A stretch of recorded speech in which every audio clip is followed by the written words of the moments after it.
তো শিক্ষার্থী জোটের পক্ষ থেকে আজকে আমরা কার্জন এরিয়া এসেছি, শিক্ষার্থীদের সাথে মত বিনিময় করছি। ঐক্যবদ্ধ শিক্ষার্থী জোটের আমাদের মূল চাওয়াটা হলো শিক্ষার্থীদের চাওয়া, আমাদের আকাঙ্ক্ষাটা হচ্ছে শিক্ষার্থীদের আকাঙ্ক্ষা। শিক্ষার্থীদের যে ভয়েস, সেই ভয়েসটা হলো আমাদের ভয়েস। আমরা বলছি বৈচিত্র্যের মধ্যে ঐক্য করতে চাই, আমরা সবার ঢাকা বিশ্ববিদ্যালয় করতে চাই, আমরা শহীদদের আকাঙ্ক্ষার আলোকে আমাদের ঢাকা বিশ্ববিদ্যালয়কে বিনির্মাণ করতে চাই এবং আমরা সবার বাংলাদেশ বিনির্মাণ করতে চাই। আমরা যদি দেখি ঢাকা বিশ্ববিদ্যালয়ে আজকে আমরা 100 বছর পার হয়েছে, স্বাধীনতার আজকে 5 দশক পার হয়েছে, কিন্তু এই ঢাকা বিশ্ববিদ্যালয়ের রাজনৈতিক অর্জন যেভাবে আছে, একাডেমিক অর্জন অথবা একাডেমিয়ায় সেভাবে আমরা ফোকাস দিতে পারিনি। কিন্তু একটা বিশ্ববিদ্যালয়ের মূল কাজ কি? আমরা এটা বারবার বলছি, বিশ্ববিদ্যালয়ের মূল কাজ হচ্ছে জ্ঞান উৎপাদন করা, জ্ঞান বিতরণ করা, নতুন নতুন জ্ঞান নিয়ে আসা। বিশেষ করে আজকে আমরা যেখানে এসেছি সায়েন্স ফ্যাকাল্টি, সেই সায়েন্স ফ্যাকাল্টির কাজ হচ্ছে সায়েন্স টেকনোলজি ইনোভেশনের মাধ্যমে পুরো বিশ্বকে নেতৃত্ব দেওয়া। আজকে যদি আমরা দেখি বিশ্বব্যাপী আমাদের পরে স্বাধীন হয়ে অনেক দেশ তাদের সায়েন্স টেকনোলজির মাধ্যমে অনেক এগিয়ে গেছে, কিন্তু আমাদের যদি বাংলাদেশের অবস্থা দেখি, ঢাকা বিশ্ববিদ্যালয়ের অবস্থা দেখি, সে জায়গায় আমাদের এই যে একটা বিশ্ববিদ্যালয় একাডেমিকলি সাউন্ড হওয়া, একাডেমিয়া ইনভেস্ট করা, গবেষণা ইনভেস্ট করা, সে জায়গায় আমরা 100 বছরে অথবা স্বাধীনতার 5 দশকে দেখতে পাইনি। আমাদের এই বিশ্ববিদ্যালয়ে এই বছর সর্বোচ্চ মূল বাজেটের 20%, 25%, 28% পর্যন্ত এই গবেষণা বাজেটে দেওয়া হয়।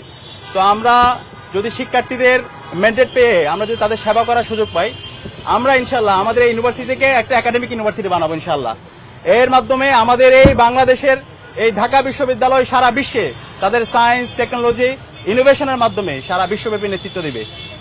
এবং আমরা দেখতে পাই আমাদের বিশ্ববিদ্যালয়ের শিক্ষার্থীরা যখন আসে প্রথম বর্ষ থেকে, তাদের হলে একটা সিট নিয়ে তাদের সংকটে থাকতে হয়, তাদের খাদ্য নিয়ে তাদের সংকটে থাকতে হয়, আমাদের হেলথ নিয়ে আমাদেরকে সংকটে থাকতে হয়, আমাদের ক্যাম্পাসের অনিরাপত্তা নিয়ে আমাদের বিশেষ করে আমাদের বোন যারা আছে, আমাদের ছাত্রী নারী যারা আছে, তাদের বিভিন্ন সাইবার বুলিং, তাদের নিরাপত্তা সংকটে ভুগতে হয়। তো আমরা যদি শিক্ষার্থীদের সেবা করার সুযোগ পাই, ইনশাআল্লাহ আমরা ক্যাম্পাসের সামগ্রিক নিরাপত্তা এনশিওর করব এবং সেই নিরাপত্তা এনশিওর করার রোডম্যাপটা আমরা সাজিয়েছি। আমাদের ইশতেহারে আমরা পূর্ণাঙ্গভাবে সেখানে আমরা আমাদের প্রত্যাশাগুলো আমরা আপনাদের সামনে নিয়ে আসবো।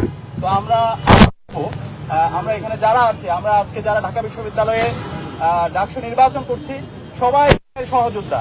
তো আমরা এই ধরনের আইডিয়াগুলো নিয়ে প্রতিযোগিতা করি, আমাদের ঢাকা বিশ্ববিদ্যালয়কে কিভাবে বিনির্মাণ করতে চাই সেটা নিয়ে আমরা প্রতিযোগিতা করি।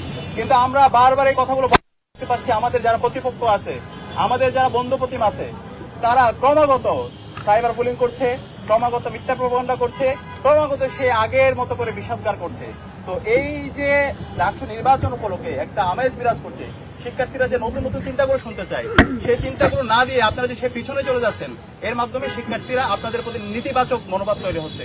তো আমরা অনুরোধ করব, আমরা ভালো কাজের প্রতিযোগিতা করি, আমরা আইডিয়ার প্রতিযোগিতা করি, আমরা কেমন ঢাকা বিশ্ববিদ্যালয় চাই সেই আইডিয়াগুলো শিক্ষার্থীদের সামনে নিয়ে আসি, শিক্ষার্থীদের স্বার্থের কথাগুলো বলি এবং এভাবে আমরা প্রতিযোগিতা করি এবং যাদের নেতৃত্ব, যাদের দক্ষতা, যাদের কম্পিটেন্সি শিক্ষার্থীরা পছন্দ করবে, শিক্ষার্থীরা তাদেরকে মনোনীত করবে। এবং সে জায়গায় ঐক্যবদ্ধ শিক্ষার্থী জোটের জায়গা থেকে আমরা বলতে চাই, গত 1 বছর জুড়ে এবং জুলাই আন্দোলনে ঐক্যবদ্ধ শিক্ষার্থী জোটের আমরা যারা সদস্য আছি, আমাদের যে অ্যাক্টিভিটি, আমাদের যে কম্পিটেন্সি, শিক্ষার্থী বান্ধব যে কাজ, প্রশাসনের কাছে আমরা যে সংস্কার প্রস্তাবনা করে দিয়েছি, এই সব কিছুতেই আমরা বিশ্বাস করি ঢাকা বিশ্ববিদ্যালয়ের শিক্ষার্থীরা, ঐক্যবদ্ধ শিক্ষার্থী জোটের আমাদের প্যানেলের উপর তারা আস্থা রাখবে এবং এর মাধ্যমে আগামী ঢাকা বিশ্ববিদ্যালয়, শহীদদের আকাঙ্ক্ষার আলোকে ঢাকা বিশ্ববিদ্যালয় এবং স্বপ্নের ঢাকা বিশ্ববিদ্যালয় আমরা বিনির্মাণ করব। সবাইকে অসংখ্য ধন্যবাদ।